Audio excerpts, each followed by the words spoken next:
So we've got episode 10 of The Walking Dead season 11. This episode is called New Haunts. And if you haven't seen this episode yet and you don't want to get anything spoiled for you, do not listen to this review because this review is going to contain full spoilers for the episode.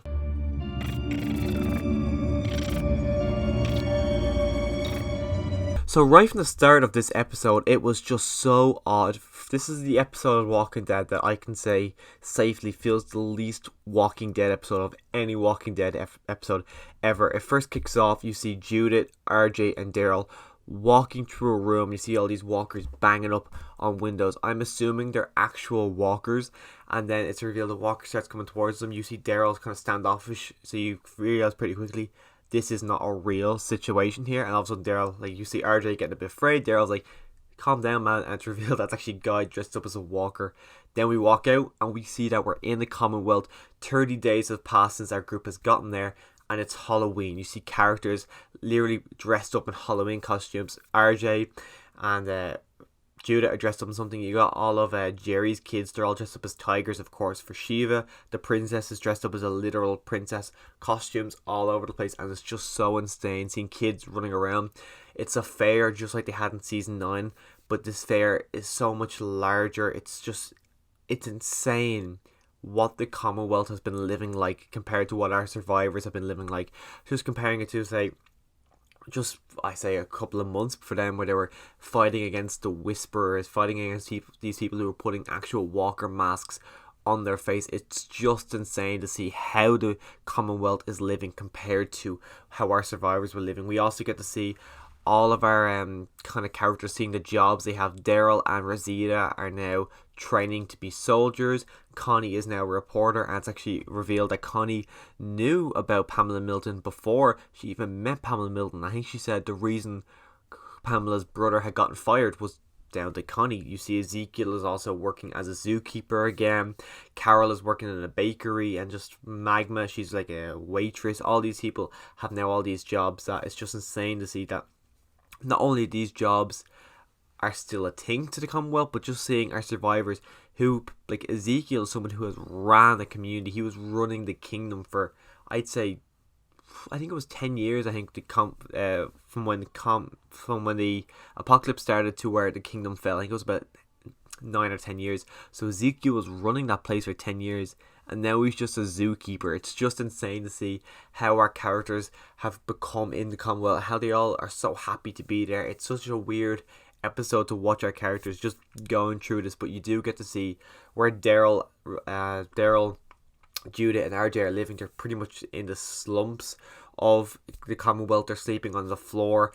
They have to share a kitchen. They're pretty much just have one room, and that's where they're sleeping. They said it's only temporary, but to them, even though they're living like this, it is pretty good. Of course, they had really good situation in Alexandria, but this is the real world to them. This is something that you see them eating sweets, like Judith eats cotton candy. This is something she would never had experienced because she was never alive before the apocalypse. It's just insane to see all the luxuries they have now that we saw them in season 9 after the time skip, after Rick left. Seeing all of what Alexandria had become, we thought they were so privileged compared to what they're like now. It is just insane. But you do get to see Daryl and Rosita training to be a soldier. That whole situation I thought was actually really interesting. You see Daryl being tagged up with some random guy. He asked to be with Rosita, obvious reasons, but no, they go off. The guy almost dies. Mercer is a character that I am loving, but to see him here, great. Knowing what happens with him in the comics, I really like Mercer so far. Really like him. It was when the comic character of Mercer was first introduced to us, a lot of people wanted it to be The Rock play him. I'm really glad they didn't. I think it's something Shaw.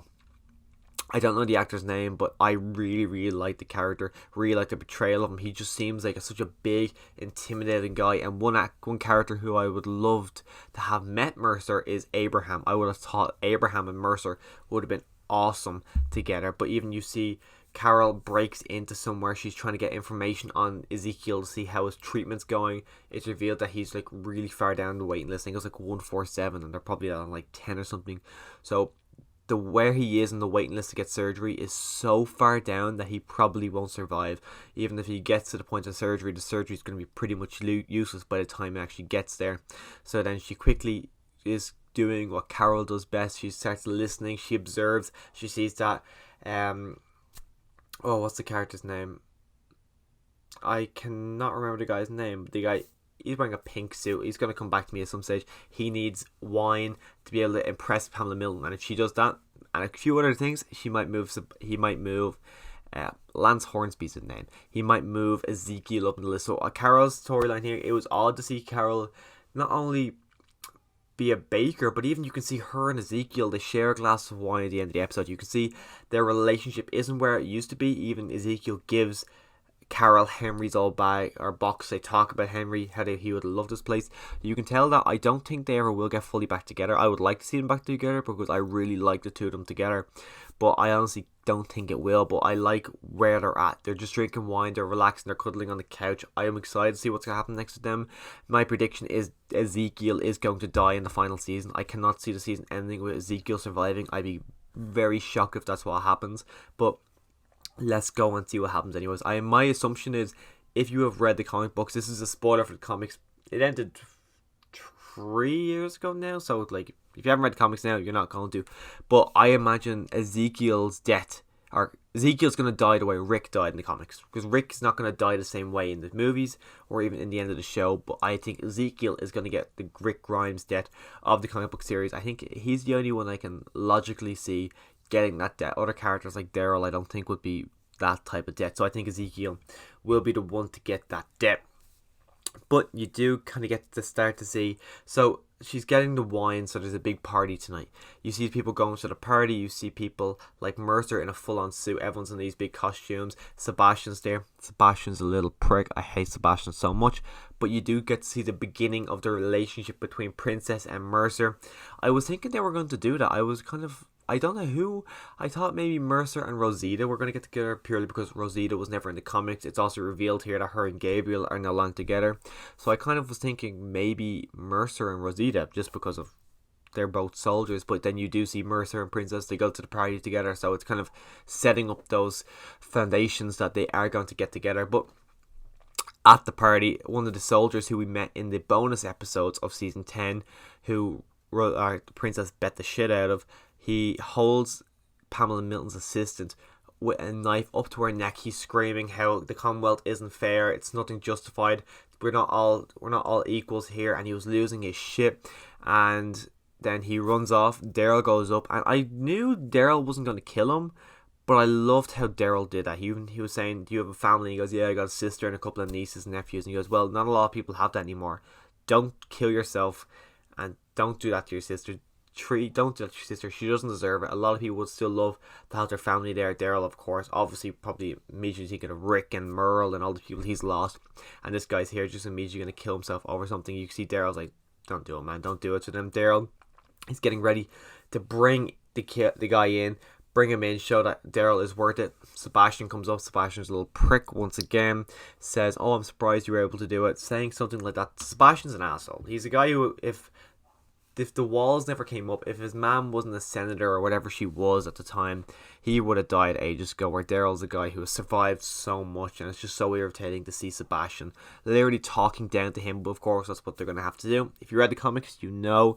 But Sebastian takes the glory of being able to capture him. You can tell Mercer immediately knows it wasn't him, it was Daryl. That's why Daryl then immediately gets promoted to being a soldier, and it's so weird. Even though we got to see it in episode 9, at the end of that episode, we got to see him in the armor. It's just so weird. You see him looking in the mirror in the full armor, and Judah comes up in a little dress. All of that was just so odd to see our characters, not only Judah in the dress, but Daryl in this big armor, so clean. Like, even in the episode throughout it, Daryl looks clean. It looks like he washed himself. Just joking back to season 5 when they first get to Alexandria and Carol's like, have a wash. Daryl looked like he actually washed himself here, and it's so weird. I can't get over how weird it is to actually see our characters in this kind of situation together, where they're in the new world. Even Pamela says it in this episode, where this is actually our first introduction to Pamela Milton, but she says it, we are building the foundation, we're building back to what we used to have, and it's just really, really insane. I couldn't get over how weird this episode was. It never felt like a Walking Dead episode to me, just because of how normal it felt. Really, really so odd how normal this episode actually felt. But I am really excited for episode 9, or not episode 9, episode 11, just because there's a lot of characters we didn't see. We hear that RJ and Judah even say they want to stay at the Commonwealth. They don't want to go back to Alexandria. They say that Alexandria is being repaired at the moment, but once it's fixed, Judith and RJ don't want to go back. But I imagine Aaron is still there. I imagine Maggie's at the hilltop, because we got that little thing at the end of episode 9. But there's so many characters that we don't see at the Commonwealth that are big characters from our group. Again, like, well, Jerry's there, but like, it's just still so many people that are out there. Like, what's happening with Negan? Did they ever go back to Negan and say, well, we've got this place now, do you want to come? So many questions, so many answers we're going to be getting. And if you want to hear my future thoughts on all of these episodes, we do have, what do we have? We have 6 episodes left in part 2. Make sure you click on subscribe once you come back in here. Weekly reviews on all of those episodes. Very excited. Is Michonne going to show back up? Don't think so. Maybe on the back half of the part 3. Same with Rick. I think Rick will show up in the final episode, maybe the final 2 episodes. Very, very excited. I imagine it's going to end, we're going to see Rick in the final episode, and then they're going to announce when the movie's going to come out. Fingers crossed. Please actually give me those movies. Don't just cancel them. Hopefully we get to see those movies. But again, if you want to hear my future thoughts on Walking Dead, click that subscribe button, and as always, thanks for watching.